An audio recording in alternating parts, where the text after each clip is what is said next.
सृष्टिस्थितिविनाशानां शक्तिभूते सनातनी गुणाश्रये गुणमये नारायणि नमोऽस्तु ते ಶ್ರೀಮಹಾದೇವ್ಯೈ ನಮಃ.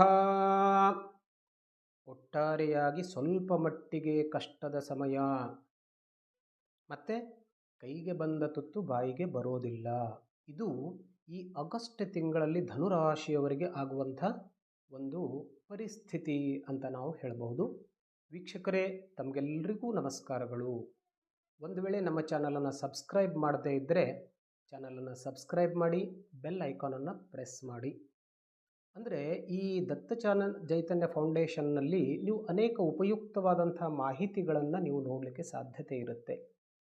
ನೋಡಿ, ವಾಸ್ತುವಿಗೆ ಸಂಬಂಧಪಟ್ಟಂಥ ಏನಾದರೂ ಪ್ರಶ್ನೆ ಇತ್ತು ಅಂದರೆ ನಾನು ಒಂದೇ ವಿಡಿಯೋದಲ್ಲಿ ಸಂಪೂರ್ಣ ವಾಸ್ತುವನ್ನು, ಮನೆ ಯಾವ ತರಹ ಇರಬೇಕು, ಎಲ್ಲ ಚಿಕ್ಕ ಚಿಕ್ಕ ವಿಷಯವನ್ನು ಅದರಲ್ಲಿ ನಾನು ಆ್ಯಡ್ ಮಾಡಿದ್ದೇನೆ. ಅದನ್ನು ಕೂಡ ನೋಡಿಕೊಳ್ಳಿ.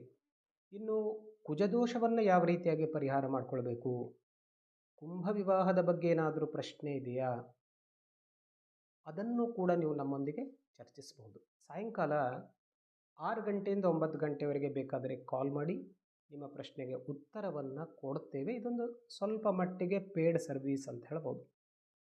ಅಂದರೆ ನಿಮ್ಮ ಜಾತಕದ ಯಾವುದಾದ್ರೂ ಪ್ರಶ್ನೆ ಇತ್ತು ಅಂತಂದರೆ ಆನ್ಲೈನ್ನಲ್ಲೇ ಪೇಮೆಂಟ್ ಮಾಡಿದಾಗ ನಾವು ನಿಮಗೆ ಒಂದು ಉತ್ತಮವಾದಂಥ ಪರಿಹಾರ, ಒಂದು ವೇಳೆ ಪರಿಹಾರಕ್ಕೆ ಸಂಬಂಧಪಟ್ಟಂತೆ ಕೂಡ ಗೊಂದಲದಲ್ಲಿದ್ದರೂ ಕೂಡ ಅದನ್ನು ನಾವು ಅತ್ಯಂತ ಸ್ಪಷ್ಟವಾಗಿ ಮತ್ತು ನಿಖರವಾಗಿ ನಿಮಗೆ ತಿಳಿಸ್ಕೊಡ್ತೇವೆ. ನೋಡಿ, ಧನುಸ್ಸು ರಾಶಿಯವರಿಗೆ ತಮಗೆಲ್ಲರಿಗೂ ಹಾರ್ದಿಕವಾದಂಥ ಸ್ವಾಗತ. ನಾನು ಆಗಲೇ ಹೇಳಿದೆ ಸ್ವಲ್ಪ ಕಷ್ಟದ ಸಮಯ ಅಂತ ಹೇಳಿದೆ. ಸ್ವಲ್ಪ ಧನುರಾಶಿಯವರಿಗೆ ಸ್ವಲ್ಪ ಕಷ್ಟ ಅಂತ ಹೇಳಬಹುದು. ಯಾಕೆ ಅಂದರೆ ಗುರುಬಲ ಕೂಡ ಇಲ್ಲ, ಶನಿ ಕೂಡ ಚತುರ್ಥದಲ್ಲಿದ್ದಾನೆ, ಸುಖಸ್ಥಾನವನ್ನು ಬಾಧಿತವಾಗಿ ಮಾಡ್ತಾ ಇದ್ದಾನೆ. ಸೊ ಆಲ್ರೆಡಿ ಸಾಡೆ ಸಾತಿಯ ಪ್ರಭಾವದಿಂದ ಸಾಕಷ್ಟು ನೊಂದಿದ್ದೀರಾ, ಇನ್ನೂ ಅದರಿಂದ ಹೊರಗಡೆನೇ ಬರ್ತಾ ಇಲ್ಲ. ಆದರೂ ಕೂಡ ಏನಪ್ಪ ಇದು ಇನ್ನೂ ಕಷ್ಟನಾ ಅಂತಂದರೆ ನಿಧಾನವಾಗಿ ಕರಗುವಂಥ ಸಮಯ ಇದು. ಹಾಗಾಗಿ ಇನ್ನೂ ಸ್ವಲ್ಪ ಮನಸ್ಸಿನಲ್ಲಿ ತಾಳ್ಮೆಯನ್ನು ಇಟ್ಕೊಳ್ಳಿ, ಕಾನ್ಫಿಡೆನ್ಸನ್ನು ಜಾಸ್ತಿ ಮಾಡಿಕೊಳ್ಳಿ. ಖಂಡಿತವಾಗಿಯೂ ನಿಮಗಿರುವಂಥ ಕಷ್ಟ ಸಂಪೂರ್ಣವಾಗಿ ಪರಿಹಾರವಾಗುತ್ತೆ. ನೋಡಿ, ಈ ಆಗಸ್ಟ್ ತಿಂಗಳಲ್ಲಿ ಒಂದಷ್ಟು ನಿಮ್ಮ ಮನಸ್ಸು ವಿಚಲಿತವಾಗುವಂಥ ಪ್ರಸಂಗಗಳಾಗುವಂಥ ಸಾಧ್ಯತೆ ಇರುತ್ತೆ. ನಾನು ಹೇಳಿದೆ, ಕೈಗೆ ಬಂದ ತುತ್ತು ಬಾಯಿಗೆ ಬರದೇ ಇರಬಹುದು.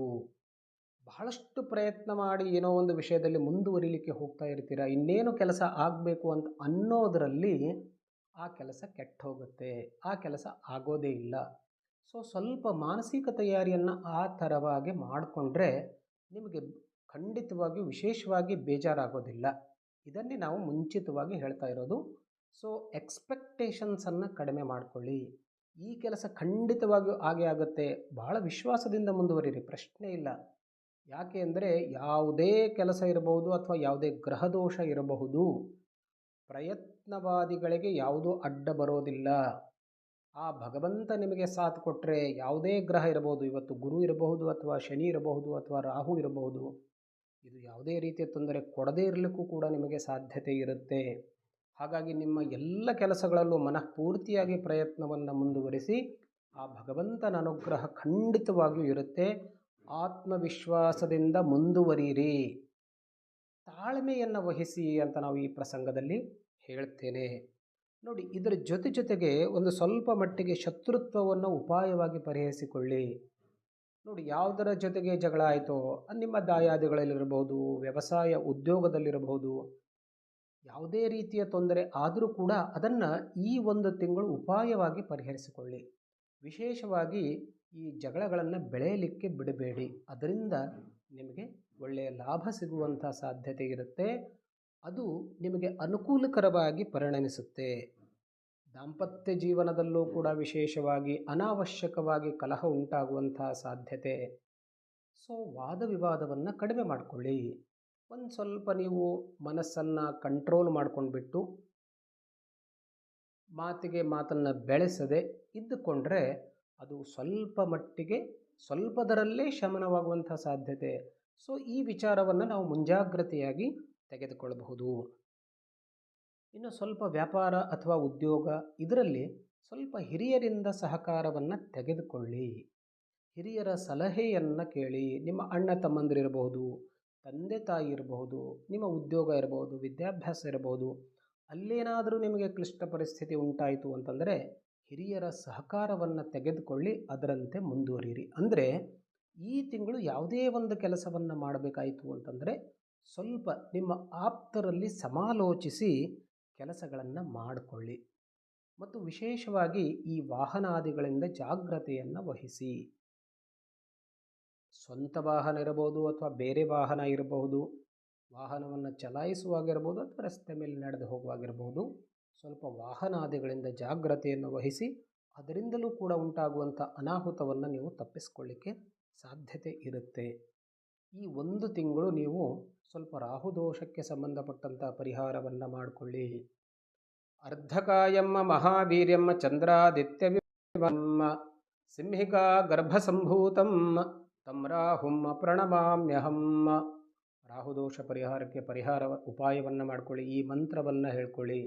ಎಲ್ಲ ಕಡೆ ಸಿಗುತ್ತೆ, ಇದು ನವಗ್ರಹ ಸ್ತೋತ್ರದಲ್ಲಿರುವಂತಹ ಸ್ತೋತ್ರ. ಇದನ್ನು ಹೇಳ್ಕೊಳ್ಳಿ. ಅಥವಾ ಓಂ ರಂ ರಾಹವೇ ನಮಃ, ರಾಹು ಮಂತ್ರ ಇದು ಚುಟುಕಾಗಿದೆ, ಸಣ್ಣದಿದೆ, ಇದನ್ನು ಕೂಡ ಹೇಳಿ. ಅದರಿಂದ ಮನಸ್ಸಿಗೆ ಒಂದು ರೀತಿಯ ನೆಮ್ಮದಿ ಮತ್ತು ಶಾಂತಿ ಸಿಗುತ್ತೆ. ಇನ್ನು ಇದೆಲ್ಲದಕ್ಕೂ ಮುಖ್ಯವಾಗಿ ಗುರುವಿನ ಅನುಗ್ರಹ ನಿಮಗೆ ಇರತಕ್ಕದ್ದು. ಗುರುಬಲ ಜಾಸ್ತಿ ಇರಬೇಕು. ಗುರುಬಲ ಜಾಸ್ತಿ ಇತ್ತು ಅಂತಂದರೆ ಬೇರೆ ಯಾವುದೇ ಗ್ರಹದ ಬಾಧೆ ಇದ್ದರೂ ಕೂಡ ಅದು ಖಂಡಿತವಾಗಿ ನಿವಾರಣೆಯಾಗುತ್ತೆ. ಮದುವೆ ಅಥವಾ ಆಸ್ತಿ ಖರೀದಿಯನ್ನು ಸ್ವಲ್ಪ ವಿಳಂಬ ಮಾಡಿಕೊಳ್ಳಿ. ಮದುವೆ ಪ್ರಯತ್ನವನ್ನು ಮಾಡಿಕೊಳ್ಳಿ. 2025ರಲ್ಲಿ ಖಂಡಿತವಾಗಿ ಒಳ್ಳೆಯ ಯೋಗ ನಿಮಗೆ ಕಾದಿದೆ. ಖಂಡಿತವಾಗಿ ಮದುವೆ ಆಗುತ್ತೆ.